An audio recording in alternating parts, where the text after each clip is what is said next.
Le Covid et le confinement nous ont tous affectés, mais pour certains, la situation s'est transformée en véritable enfer. Aujourd'hui, on vous parle des violences domestiques.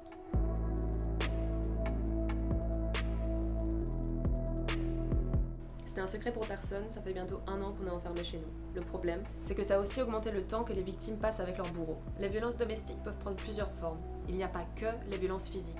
On parle aussi de harcèlement moral, de menaces, de contraintes, verbales, physiques, sexuelles ou économiques. Ces violences ne se limitent pas non plus à la victime, elles affectent tout son entourage. Une enquête de l'ULG démontre que lors du confinement, 1 personne sur 3 a été victime de violences physiques ou psychologiques. Rien que le nombre d'appels sur les lignes d'écoute de violences conjugales a triplé.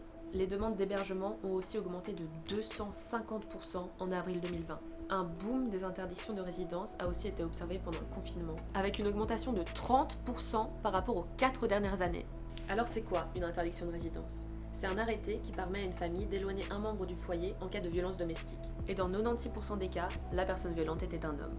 Avec le confinement, les personnes qui se rendaient habituellement au commissariat lors de courts trajets n'ont plus d'excuses de quitter leur domicile. Donc, plus les mesures de confinement sont strictes, moins les victimes ont la possibilité de porter plainte. Et effectivement, les faits enregistrés par la police ont baissé de 20%. On le sait, les violences domestiques touchent majoritairement les femmes. Mais pas que.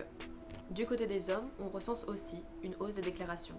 Dans plus de 40% des situations de violence conjugale, un enfant a été témoin d'actes violents commis sur un de ses parents. Plus de la moitié des enfants ayant assisté à ce genre de scène en ressortent avec de l'anxiété ou des troubles de stress post-traumatiques. Et dans 85% des cas, elles connaissent l'auteur des violences. Contactez les numéros d'aide ou parlez-en autour de vous. On vous met le numéro juste ici.